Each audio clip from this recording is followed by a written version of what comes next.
Movie camera hook, to grab viewers instantly. The billionaire's private jet was already roaring on the runway, until a tiny voice shouted something in perfect Japanese that made him stop in his tracks. What that 8-year-old said changed 3 lives forever. Hey viewers, if this story moves your heart, don't forget to hit like, subscribe, and share this video with someone who still believes in miracles. Because today's story is about pride, language, and the unexpected bridge between hearts, built by a child. It was a freezing morning at Heathrow International. Inside the VIP terminal, chaos brewed. Mr. Hiroshi Takeda, Japan's youngest self-made billionaire, was furious. He had flown all the way from Tokyo for a potential partnership with a struggling British startup, only to find no one at the airport to greet him. To him, punctuality and respect were sacred. To be late meant dishonor. Enough, he snapped, adjusting his custom-made black suit. Cancel the deal. We leave now. His interpreter and assistants scrambled, afraid to even breathe wrong. Across the terminal, a man ran in, drenched from the rain, holding his little girl's hand. His name was Ethan Walker, a single dad, once an engineer, now juggling odd jobs to keep his daughter, Lila, in school.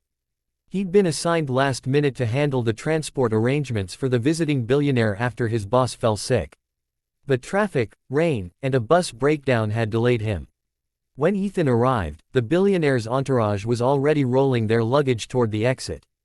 Mr. Takeda, please, just give me 1 minute to explain. Ethan panted. But the Japanese businessman didn't even turn his head. You had 1 hour, he said coldly. Time is respect. You gave me neither. Ethan's heart sank. He'd counted on this meeting to earn enough commission to pay for Lila's school next term. As he stood there, speechless and ashamed, little Lila tugged his sleeve.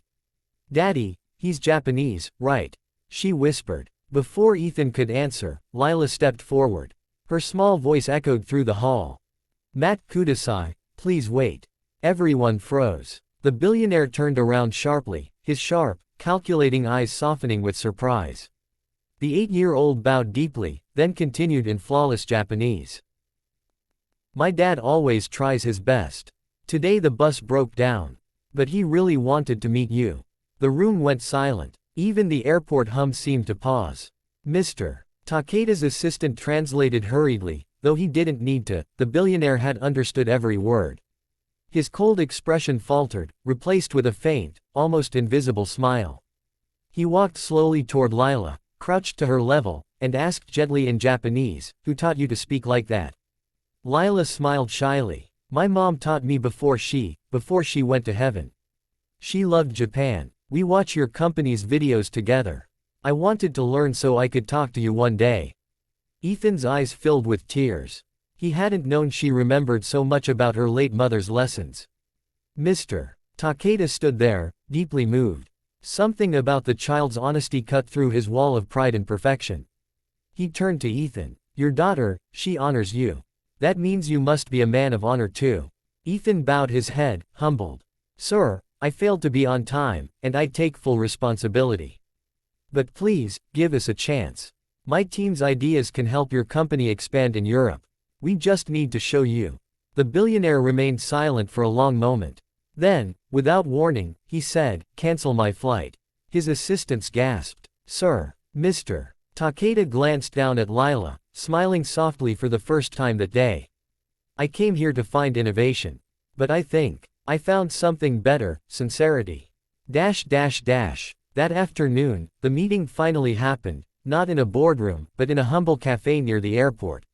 Ethan presented his ideas with trembling hands, while Lila sat quietly, sipping hot chocolate beside them.